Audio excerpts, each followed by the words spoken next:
Hello, everyone. Welcome back to another wonderful edition of Writer's Chat. We're so glad you're joining us, whether you're here in person or if you're watching the replay.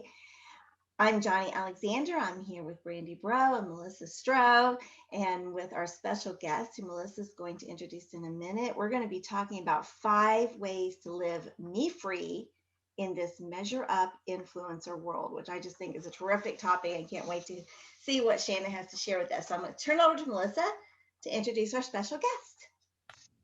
Well, good morning, everyone, and it's my honor to introduce to you Shannon Popkin today. Shannon is a writer, speaker, and Bible teacher who loves to blend her gifts for storytelling and humor with her passion for Jesus. And Shannon regularly speaks at Christian women's events and retreats, inviting women to live like God's word is true. Shannon is the author of Comparison Girl, Lessons from Jesus on Me-Free Living in a Measure Up World, Control Girl, Lessons on Surrendering Your Burden of Control from 7 Women in the Bible, and co-author of Influence, Building a Platform that Elevates Jesus, Not Me. She's been featured on FamilyLife Today, Revive Our Hearts, and Proverbs 31. Shannon and her husband, Ken, have been married for 25 years and live in West Michigan. They have 3 young adult children and 2 shih tzus who, unlike the kids, have no plans of moving out anytime soon.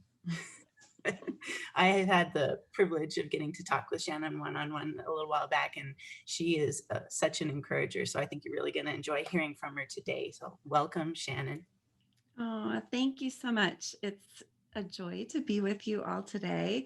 This is my first introduction to the Serious Writers group, but you don't seem all that serious now that I meet you.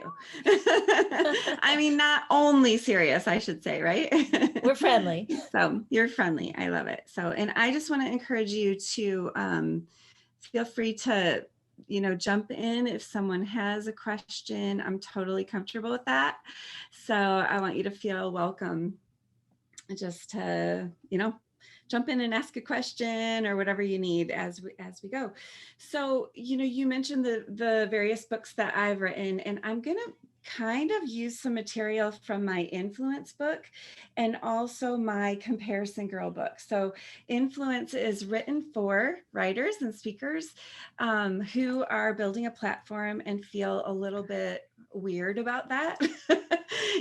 I mean, anybody raise your hand if you feel a little weird about always plastering your stuff all over the internet, and you just have this like, look at me feel in your heart, and you're like, I don't really want to be this person.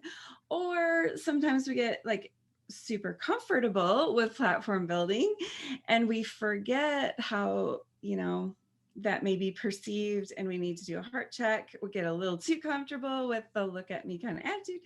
So that's what that book Influence, I wish I had a copy nearby, but it was written with my co-author, Kate Motaung, and we just were both in that same struggle at the same time, and had started presenting on the topic. We were co-presenters at a conference, and then we looked at each other afterward and we're like, we are like finishing each other's sentences. We should look at writing a book about this. So we did. Again, the title of that one is Influence. And then I just released a Bible study called Comparison Girl. So among influencers, comparison, that's an issue, right? And I did have a chapter on comparison in the Influence book, but this new Bible study is just like a whole big expansion of that chapter of like, what does Jesus say about comparison?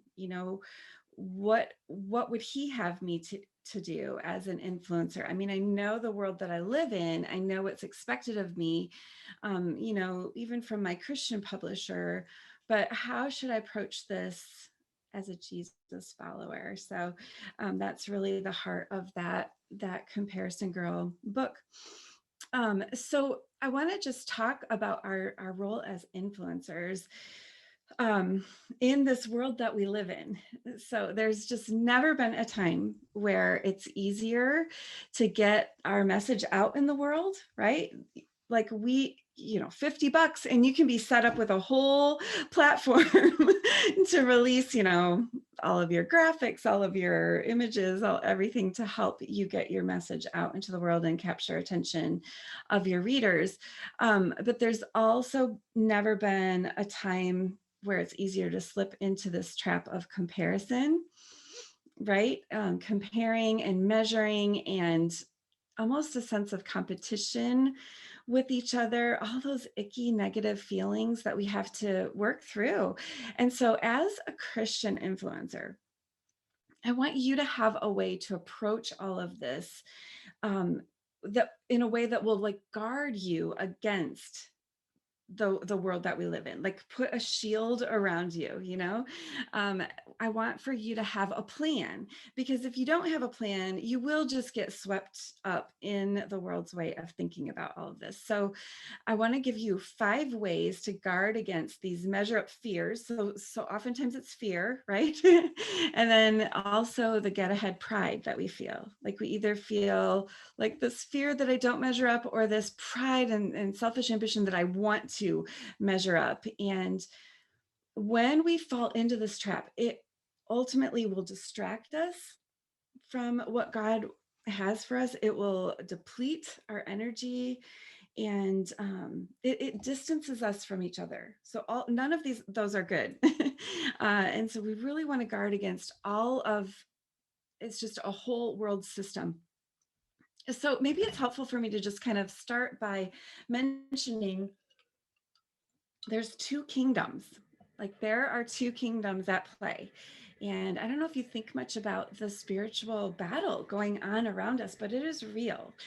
And so there are 2 ways of 2 value systems, 2 ways of looking at things.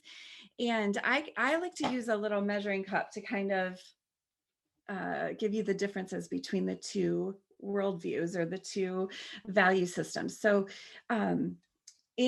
think of your measuring cup, think of you having your own measuring cup, and in the measuring cup are all of your gifts and aptitudes, your writing skills, your personality, the family that you come from, your resources, everything all mingled in together. This is who you are, and this is what you have to offer the world.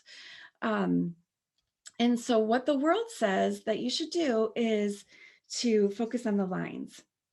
You know, put your cup next to somebody else's and always be asking, how do I measure up? You know, how am I ranking on Amazon? How am I, how am I being compared to these other authors?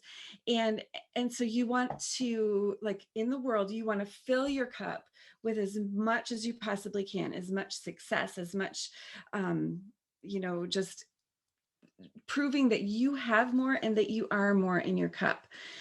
But when we listen to Jesus, I don't think he would ever say, yeah, I gave you, what's in your cup so that you can feel superior to somebody. Because Jesus never calls us to a sense of superiority or a sense of inferiority. So when we hear Jesus talking, Jesus is always inviting us to live by the spout, like not live by the lines, but live by the spout. You know, he says, come and follow me. And Jesus emptied himself. Philippians 2 says, we're going to look at that verse here in a minute, but he poured his life out, and he invites us as his followers to focus on the spout.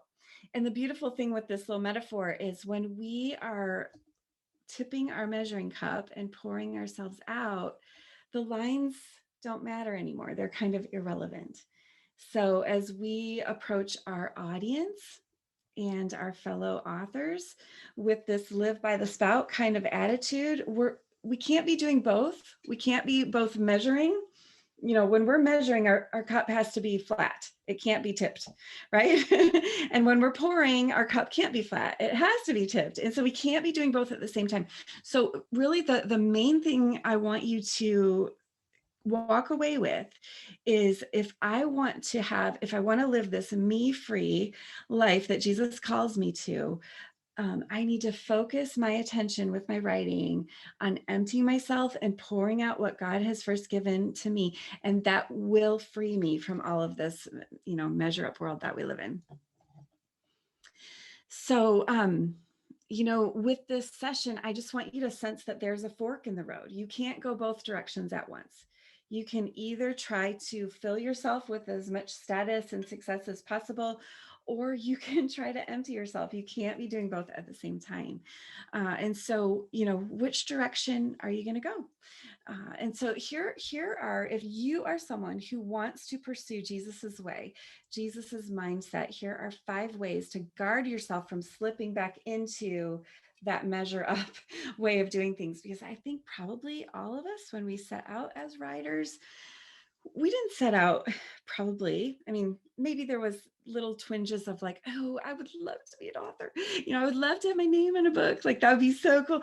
But I think really, that's a lot of work to write a book, because it's a lot of work. And as Christians, I think most of us start out with this desire, like, I have all of this that is bubbling up inside of me, and I want to pour it out. I want to share it with the world. But kind of midstream, we can get distracted with all of the ways of measuring. So if you have a thought of like a place that you tend to measure yourself, or a person, or, what prompts, like, what is the bait in your life? Just go ahead and put that in the chat. I'd love to hear like what you're thinking about comparison and how it affects just where we fall into the trap, how we are influenced to compare ourselves with others. And Melissa, just feel free to let me know if you see any of those pop up. I put the first one in there, marketing success or book launches. Okay, yes. So how is your, oh, that call with your publisher, like, how's it looking after a few months? Like, that is a painful call, is it not? Right? And social media numbers, marketing, just all of the different numbers, anything that's attached with something measurable, right? I think these are measurements here on the side of the cup. So anything measurable is an opportunity to compare, because once I find out, oh, here are my book sales, well, I kind of want to know what yours are, because then I'll know how I measure up, right? Excuse me. So anything with a number. So I think when we want to guard ourselves, the first way to live me free is to recognize our enemy's voice versus Jesus's voice. And they can sometimes sound rather similar, right? I want to share a verse with you. Hold on, let me get my screen. I want to share a verse with you from James that talks, I feel like it just really gives, oops, wrong screen. Sorry, guys. While you're pulling that up, one of the things that I think about is often how sometimes we will also compare ourselves and how is somebody else doing something, and maybe I should do it that way too, whether it's the writing or, gee, how did they build their website? And while those are good tools, we can get hung up in that comparison and trying to emulate what others do at the same time. Yes. And maybe we do it differently than they do.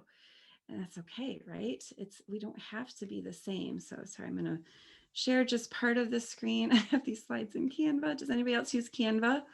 I love Canva. Okay, so here we go. Okay, so can you see James 3 here on your screen? Yes. Okay, good. And only James 3, hopefully. Okay, thanks for letting me be not completely serious with the serious writers today. So here's our verse from James. But if you have bitter jealousy and selfish ambition in your hearts, do not boast and be false to the truth. This is not the wisdom that comes down from above, but is earthly, unspiritual, and demonic. So what words in that verse to you sound like comparison words? Just kind of unlike yourself and throw out a word. Bitter jealousy. Boast. Yeah. So bitter, let's look at them individually. Bitterness actually, even just by itself, there's a comparison, because often we're bitter because someone else has had some success that we haven't had. They're enjoying something that we haven't gotten to, maybe they have a book contract and we don't, or maybe they're on their, they've had 3 in a row and we've only had 1, or whatever it is. So just like this bitterness and jealousy is looking over at, well, she's got something in her cup that I don't have in mine, right? So jealousy is more what we have. Bitterness has to do with what's happened, like often I'm bitter because of an experience or how things have played out. And then someone said boasting. Boasting is like trying to pretend like there's more in my cup than there actually is, right? Boasting, we're always puffed up when we're boasting. We're trying to make ourselves look bigger. And the same with being false to the truth, right? It's not an accurate reflection. And so, yeah, bitter jealousy, selfish ambition. What about that one?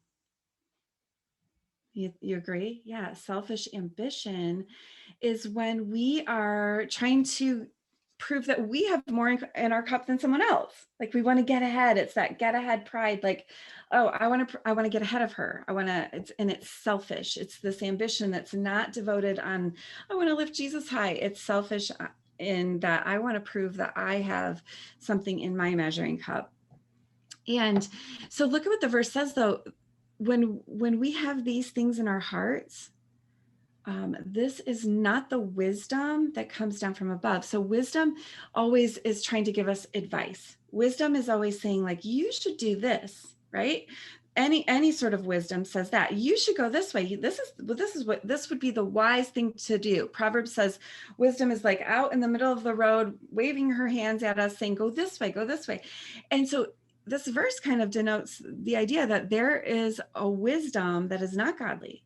So there's a wisdom from this world, and it's not the same as the wisdom from above, and it is earthly. So its focus is just on the confines of this earth. It's not keeping our mind set on the things above, heaven and heaven's way of looking at things and our eternal rewards that are being stored up in heaven. This bitter jealousy, selfish ambition, this is all about the things that are limited to this earth and the unspiritual things. So maybe even just denying that there's a spiritual realm and that there's a spiritual battle going on. Like just living in the here and now, not thinking about the fact that there is a heavenly realm and that there is a future awaiting us, right? And then demonic, how about that word? Demonic, right? What really catches my attention is be false to the truth. Yes. What are you thinking about that, Brandy? Because when we're comparing and we're trying to measure up, it is very easy to slip into false truth and have a untrue picture of ourselves if we fall into that. And then we can end up presenting that untrue picture. And then we can fall into that kind of like imposter syndrome if we get that little niggling in the back of in our hearts that is knows the truth, but we've been trying to measure up, and in trying to measure up, this false truth has been created. Yes. Yep, absolutely. Yeah. So, we have these either, we can be untrue in either lifting ourselves up, making ourselves big, or diminishing ourselves, diminishing our worth, saying, I can't do anything right. Those are all being false to the truth. And there is a demonic influence in our world that is inviting us to be completely false to the truth and either blow things up out of proportion or minimize ourselves, and just always leading us back into this comparing and measuring and being jealous or trying to get it ahead with what's in our cup. And either way, we're giving ourselves to a worldly mindset, something that is not ours in Jesus. So I want you to look at another verse with me, because this puts Jesus's mindset in play. And this one says, do nothing from rivalry or conceit. So those are similar words to our first. Rivalry is trying to get ahead of someone. Conceit is thinking, I am better, I am ahead. But in humility, count others more significant than yourselves. So that's more by the spout, right? That's more like it's not saying that I have no significance, but it's lifting up the significance of you, lifting up the significance of my readers. That's who I'm here for. Lifting up the significance of my teammates, cheering them on. So have this mind among yourselves. And I love that it's a collective mindset. It's not just one of us. Together we have this mindset, which is ours in Jesus Christ, who, though he was in the form of God, did not count equality with God a thing to be grasped. Now that's a measuring word, right? Equality. So here's Jesus and here's God, and they're both equally full measuring cups, right? There's nothing diminished about Jesus. I mean, if there was a measuring cup to put God, Jesus, I mean, it'd be the same measuring cup. First of all, they are one, but it would be so big. It would be like the size, I don't know, we couldn't fit it in our world, right? To measure Jesus's worth, and it would be completely filled up, right? But Jesus did not come into our world trying to prove this, to prove that he was God, that he was equal to God, that like, hey, back in heaven, people worshiped me. That was not his goal when he came. Look at the word in blue. He emptied himself. Like Jesus came and took all of that greatness and all of that worth, and he poured his life out by taking the form of a servant. I mean, look at the difference in that than in the always measuring, always comparing. And the verse goes on to say that not only did he take the form of a servant, but as he took the form of a man, a servant, and tucked himself into the form of a tiny baby. But Jesus grew to be a man and completely emptied his life out on the cross. Isaiah says he poured himself out unto death. So that's our Jesus. And that's who we're following. So these two mindsets, they lead us. They're two different types of wisdom, and they lead us in two different directions. And I think it's really important that we keep those two worldviews in mind and recognize that when we are being influenced, we have to be listening for, okay, whose voice am I hearing? Jesus says that his sheep know his voice.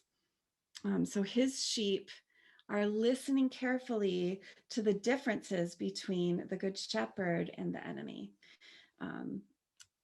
I love the story I heard about a shepherd who came home to visit, and his brother was in charge of the new baby lambs. And so he and his brother have really similar voices. And he's like, I want to go try and fool the new babies because, teach me what you've been, how you call them for mealtime. And so they practice, they go out in the field, and the brother who's home from college calls out to the sheep, and not one little baby sheep lifts his head. And then the brother calls out, and they all come trotting over to be fed. And that's who we need to be, is just not even listening, not having absolutely no attention given to the voice of our enemy. So I want to just call out some messages that the world is, you will hear these messages everywhere. Just intuitively, these things because it's part of the world that you live in. So I want you to just jot down whichever one, or maybe you could put it in the chat, whichever one is most common for you, or maybe there's two or three most common. So I'll try and read them slow so you can write. You have to measure up, or you'll never measure up. You have to get ahead, or you should feel ashamed of yourself. Look how you're falling behind. You have to be perfect so you'll stand out, or you have to cover your flaws and pretend that they aren't there. So which of those is it for you? I'll read them one more time. You have to measure up, or you'll never measure up. You have to get ahead, or you should feel ashamed of yourself because you're falling behind. You have to be perfect. You have to stand out, or you have to cover your flaws so nobody will see them and pretend that they aren't there. Anybody willing to share which one? Cover your flaws for me. Okay, cover your flaws. Anybody else? Well, keep those, keep that in mind, that Yeah. Okay. Others are saying, yep, cover your flaws. That's not the voice of your Jesus. If you search your Bible and read all of the red letter texts, you will never find anything remotely like any of those messages. You'll never hear your Jesus saying, you've got to measure up, or please be ashamed of yourself because you're not measuring up. You have to be perfect. You have to get ahead. Jesus doesn't say anything remotely like that. In fact, Jesus says the opposite of those sorts of things. Jesus says that the first will be last and the last will be first. Jesus says, whoever is the greatest is the servant of all. Jesus says, whoever humbles herself will be exalted, and whoever exalts herself will be humbled. Jesus's ways of thinking and communicating are completely opposite of this world. My book, Comparison Girl, really the framework is those upside down statements of Jesus. And I looked at the different conversations that Jesus had and the stories that he told where he inserted one of those little upside down statements.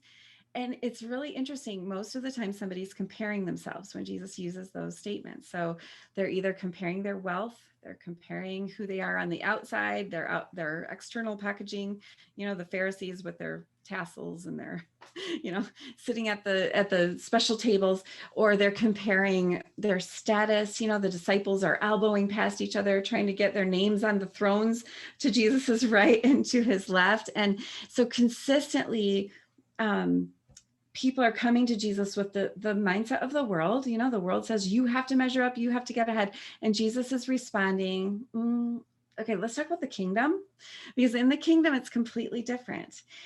And I think it's really interesting to think about the fact that in the kingdom, if you have greatness in the kingdom, if you achieve this greatness, it's going to destroy you for the kingdom of God. Like if you have all this jealousy and selfish ambition trying to get ahead, you will not achieve the greatness according to heaven. You won't be humble. You won't be the servant of all. You won't put yourself last. But if you reject these worldly ways and you choose to live by Jesus' standard, you can have greatness. Every single one of us can pursue greatness in the kingdom of God. And so, I think we just have to be careful about what voice we're listening to. In the verses, John 10, where Jesus talks about, I am the good shepherd, he says, a stranger they will not follow, his sheep, a stranger they will not follow. And our enemy actually kind of wants to be the stranger. He wants to be kind of like, he doesn't want us to recognize that we're being influenced by him. He wants to whisper to us from the darkness, from the shadows, and not even recognize that he's the one who's influencing us. That's how he prefers it. He's a stranger. Jesus says, I come to the door. I'm the one at the door, but the one who's crawling over the sheep pen, trying to come in that way, that's the one you have to be aware of. Jesus comes straight to the door and says, follow me. Like, I'm not leading you to this path of greatness and living large in the eyes of the world. He says, come follow me, come lose your life. But this is the way to be great in the kingdom of God. The enemy is sneakier than that. He comes in. I read an article about how arsonists like to start fires and then they leave, but then they come back and they're part of the crowd. They love to be part of the crowd, watching this fire blazing, and it gives them this sense of importance and power. And I picture that's how our enemy is. He looks on, he lights these little fires of, you should be jealous of her. You should try to get ahead of her, all these little fires of comparison in our lives. And then he shows back up as the one in the shadows looking on with this sense of importance as our life is just burning down, right? So just really beware of who is influencing you.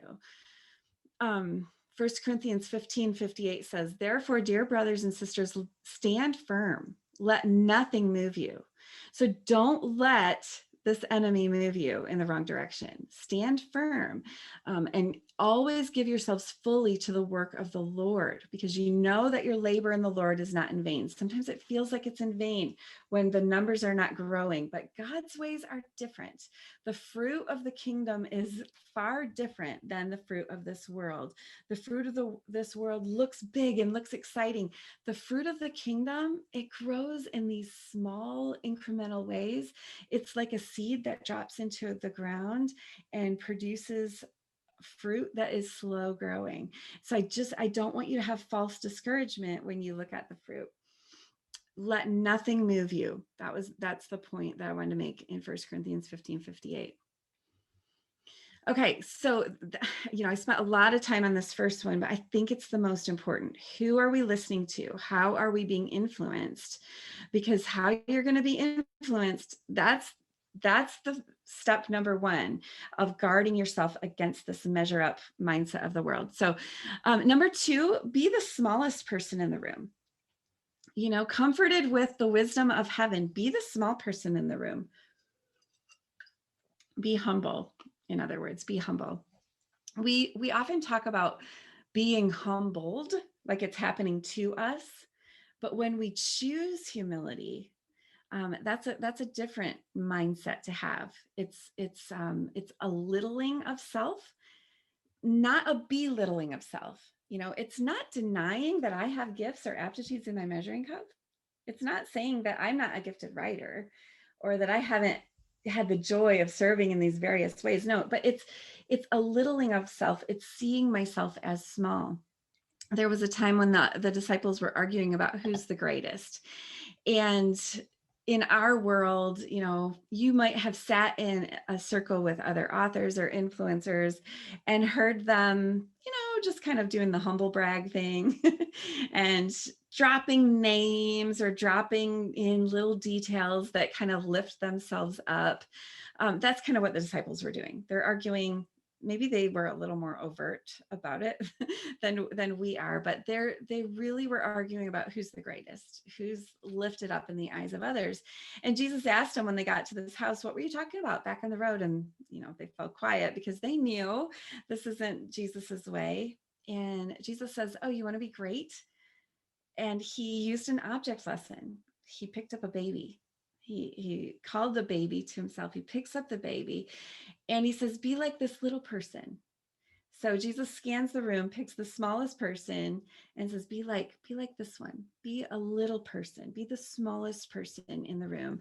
So if you want to guard yourself against measuring against peers, against those who are lifting themselves up in the eyes of the world, walk into a room or walk into some digital situation, walk into this chat right now that we're having, and have the goal of how can I be the small person in the room? How can I lift others up with who I am? How can I encourage them? How can I, promote them, support them on social media? As you enter those little rooms, say, how can I be the small one?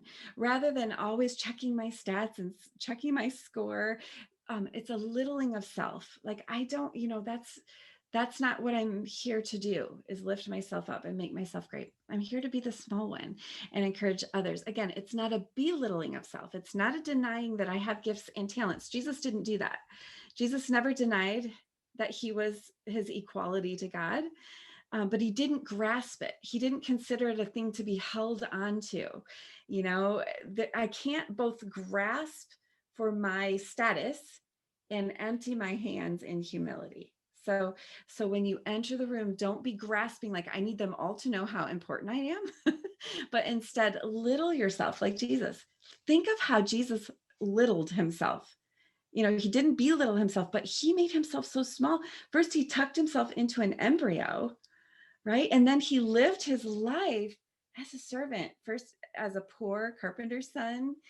And then he died a death of a criminal on a cross. He was shamed.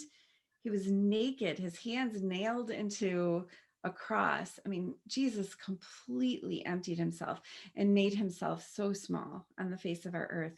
But then Philippians 2 goes on to say that because of this, God has given him the name above all names. So God, he is lifted to the highest because of his great status and yet making himself small.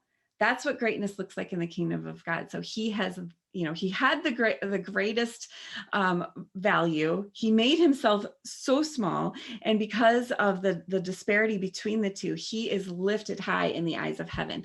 And he is the one that we are emulating. So second, be the smallest person in the room. And then third, serve others with vulnerability. Serve others with vulnerability. When we see other people as competition, we either pull away in inferiority or we pull away in superiority. We either feel less than and beneath others, and we pull away like, oh, I just don't even want to be next to her because she makes me feel icky about myself, right? Or we pull away in superiority, like, oh, they're beneath me. I'm not going to sit with them at the table. I'm not going to chat with them. I'm not going to, if she sends me a message, oh, I don't have time for her. You know what I mean? That kind of pulling away and distancing. And that is just not the kingdom of heaven.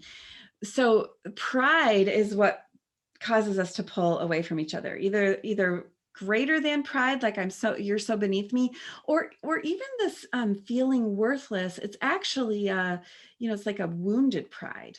It's just so hard to be around you because you've had the success that I so desperately want. So it's this wounded pride. How better to walk into a room and be comfortable being the one who, there's no attention on you, or being comfortable just sitting next to someone who has had great importance. I remember I was at a writers conference, and for whatever reason, one of the women who was leading the conference said, hey, come sit at our table. And I was like, oh my goodness, I'm going to be sitting next to this person who has sold millions of books. And I just felt so small. And I was like, okay, you know how that feels, right? And I just decided, what, I'm just going to try and encourage him and make him feel like he's seen. And so I just kind of asked questions about his family, and he was so kind and generous toward me. I think that's a beautiful picture of the family of God, because as we enter around the table, that marriage supper of the Lamb, there's not going to be some seating arrangement. I think we're all going to be just mingling together, the great ones with the little ones. It's like a family. It's like how a grandma sits next to her granddaughter and loves that at the table. There's no ranking or hierarchy in the kingdom of God. So how can we serve each other with our vulnerability, rather than lifting ourselves up or pulling away? Like, vulnerability collapses the walls between us. First Peter talks about clothe yourselves, all of you. He puts in a clause, clothe yourselves, all of you, with humility. It's like we all need this humility. The great ones need the humility, and the ones who feel less than need this humility. And vulnerability is, Brene Brown says, it's the birthplace for connection.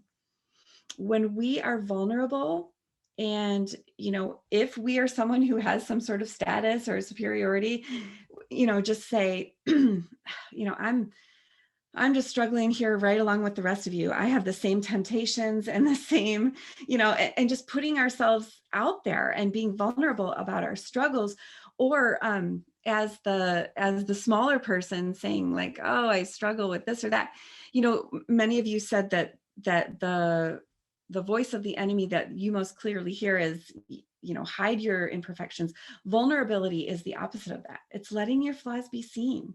It's letting others know that you haven't arrived. And instead of putting distance between you and your teammates by covering up those flaws, it's saying like, no, come sit at my table. Let's talk, because you and I are more alike than we might both think, right?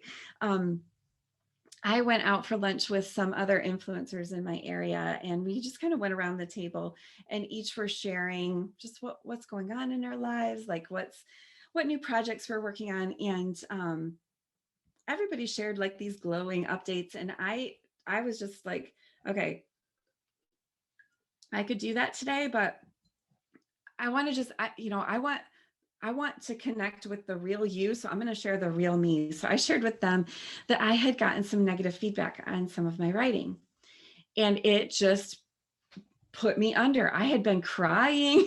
I had been like in a dark place for like days. I had just been like, oh, so wounded by what this person thought, and just feeling so inadequate and so small. And I just told him that. I'm like, this is just where I'm at. And like this lunch, I had to force myself to get ready and come out. And like, I just feel awful about this. And then, you know what they did is they encouraged me. They're like, well, I mean, come on, like, think about it in light of this and think about it from this perspective. And they helped me get my mind frame corrected. And then something else really interesting happened. As we were walking out to our cars, one of the other women who was at the lunch came over and said, Shannon, thanks so much for what you were sharing, because as everybody was sharing, I was feeling so inadequate, and like they've had so many more successes than I have, and just feeling like, oh, I don't belong in this circle. Something like that. I haven't had these opportunities yet. And she said, when you shared, I felt like all the walls between us just came down, and we're able to lean in and like, just let's talk about what's really going on in our hearts. So that's a way that we can serve each other. That's a way that we can make ourselves small and be the small person in the room, is just being vulnerable and being honest about what we're experiencing and what we're going through. Whether you're with someone who has more success than you or less success than you, vulnerability will serve them well. It also gives them permission to be vulnerable in return. It does.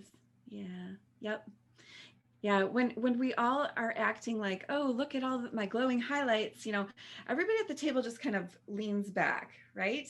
Whereas when we're like, okay, I'm really struggling, everybody leans in. There's an opportunity like, oh, I can share myself at this table too. Like, I want to know the real you, so I'm going to share the real me. That's what vulnerability does.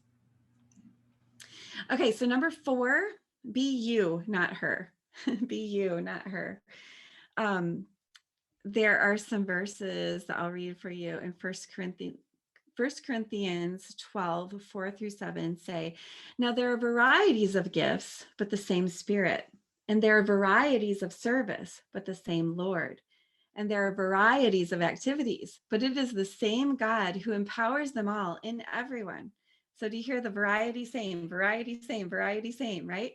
We are not called to be a duplicate of her over there. We're called to unity, not uniformity. Nobody ever said, Jesus never said, come follow me and be like the disciple next to you. We all have unique gifts in our measuring cups. What's in my cup does not match what's in yours. And so our job is to figure out, okay, who exactly am I? And that will help us to know how to pour ourselves out, where to point our spout, and what we have to give. So part of our job is figuring out, like, okay, we all have these unique gifts, these unique ways that we serve. Let's see, the verse said unique gifts,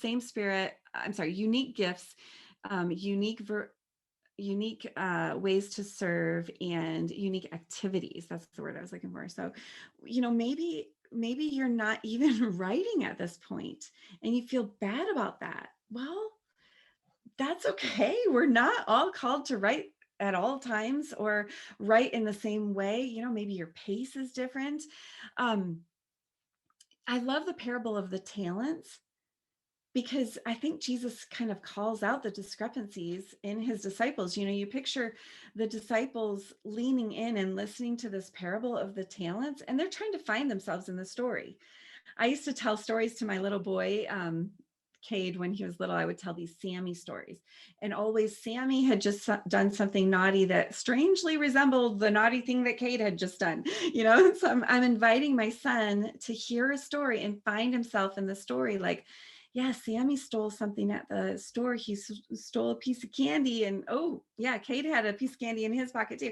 So I'm inviting him find himself in the story. And that's what Jesus does when he tells these parables. He's inviting us to find ourselves in these stories. But if Jesus was emphasizing how every disciple is exactly the same, he would have told the story of the talents where, I don't know, they all got 3 or they all got 2, but instead one gets 5, one gets 2, and the other one gets 1. And my favorite part of the story is when the one with 5 doubles his, and the one with 2 talents doubles what he has, and both of them receive the same commendation from the Lord. They're both told, well done, good and faithful servant. And it has nothing to do with how much they produced. It has nothing to do with how, the return on investment. They both just doubled what they had. They both, and the one who was wrong was the one who buried his talent. And so as we're investing for the kingdom, like, I think we have to ask ourselves, can we live in a world where there is someone more gifted than me? Can I operate in a kingdom where they do have more in their cup? They have been given more talent. A talent is a measurement of like 70 pounds of gold or silver or whatever. And so, like, can I live in a world where somebody else has 3 talents and I only have 1, or somebody else has 5 and I only have 2?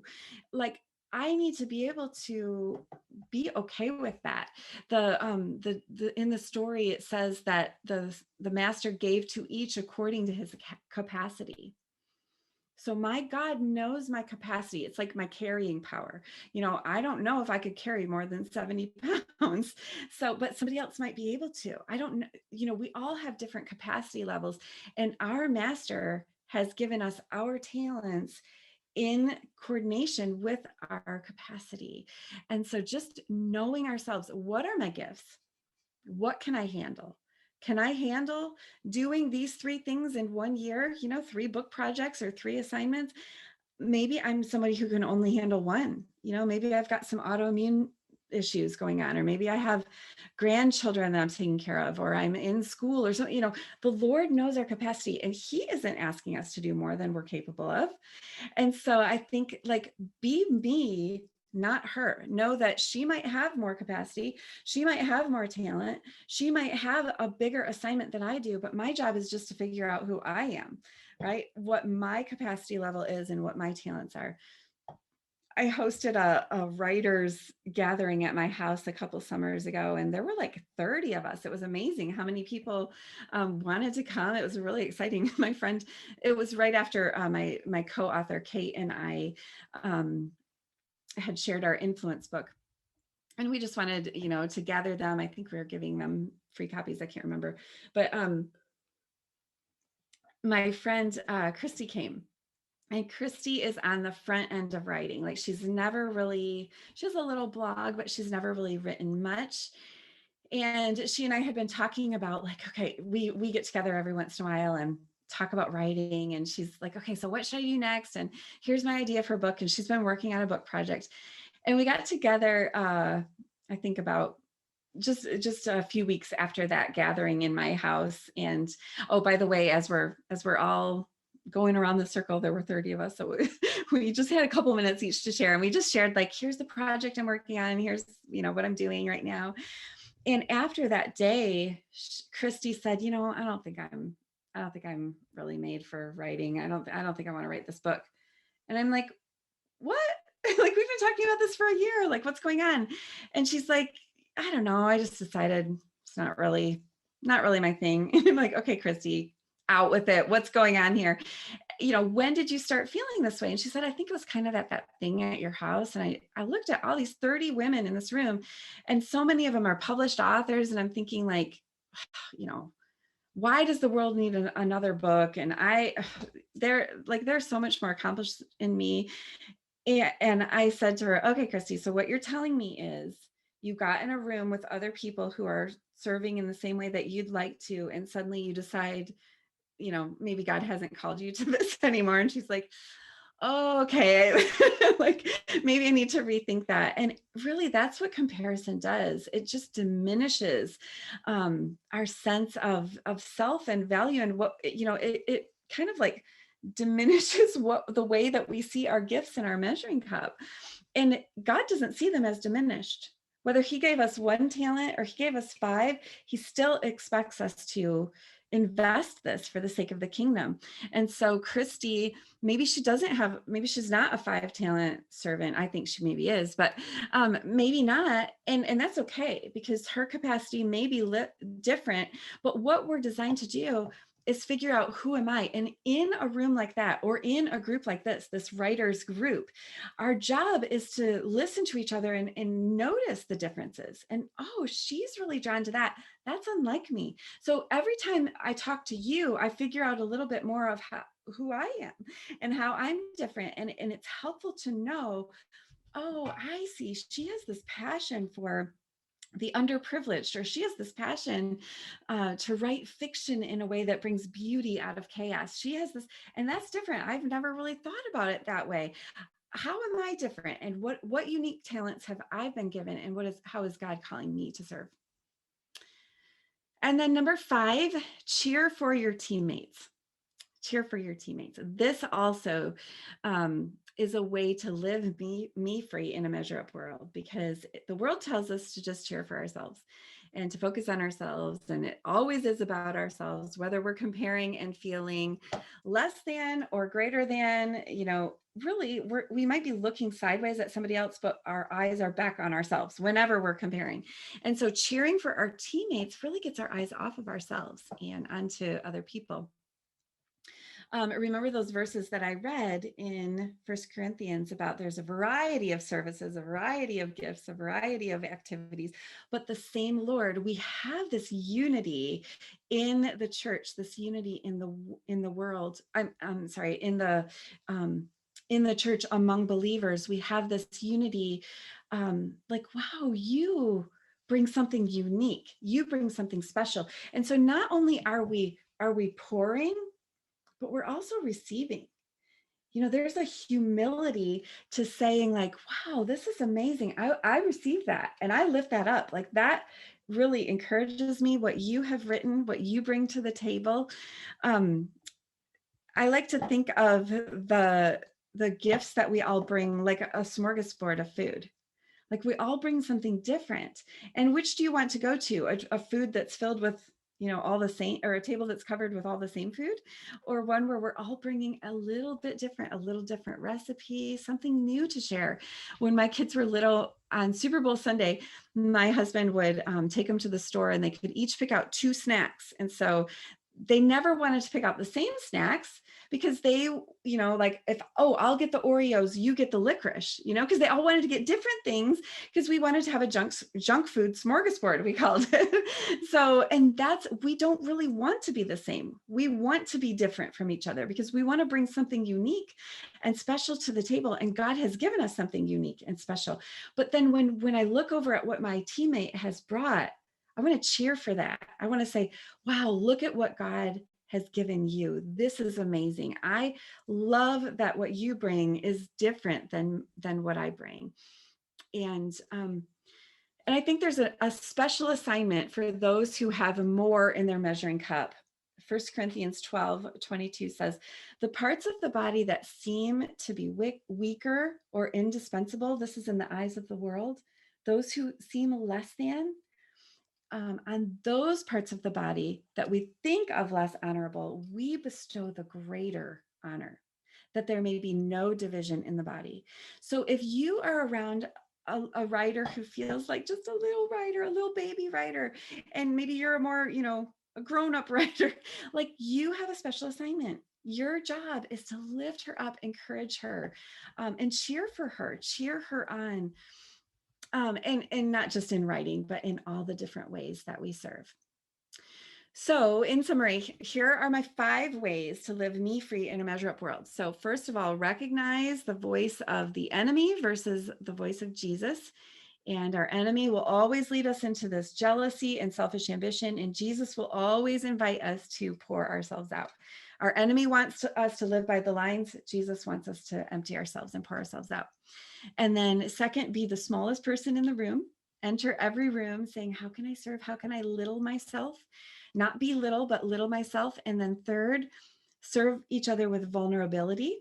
How can I be honest about my weaknesses and what I'm experiencing? Number 4, be you, not her.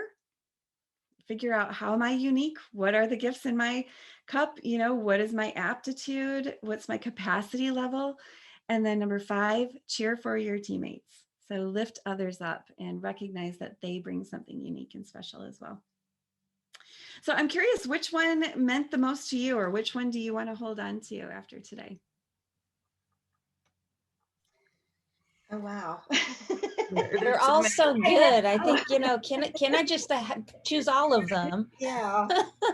They're all yours. Let's let everybody come back on so that you can be part of this last few moments of the conversation.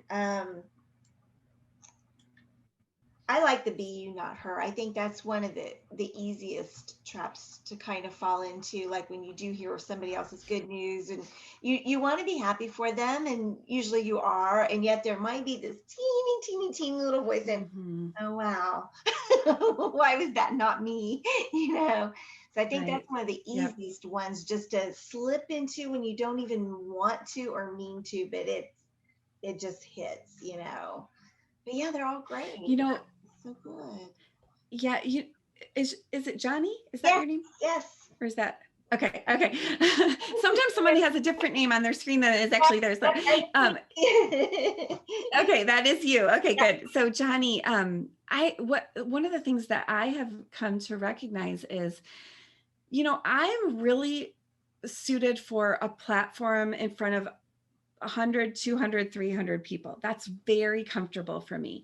And there are others who are more suited for a platform of like thousands.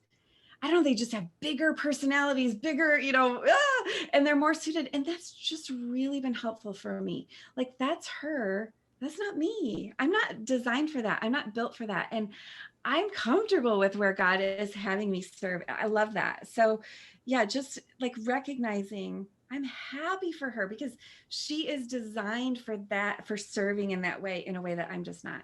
And even like you said just there, like you're very comfortable at 100, 200 people. My comfort level is like 10 to 20, And that's and fine. You know what?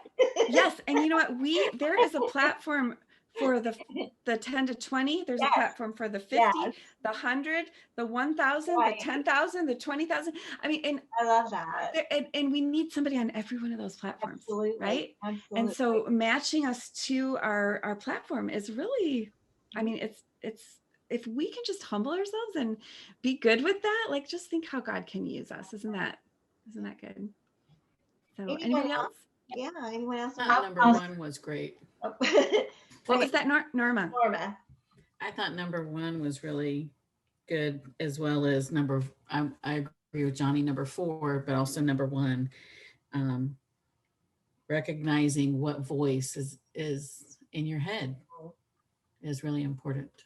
Yeah. A good question to ask is like, is this something Jesus would say to me?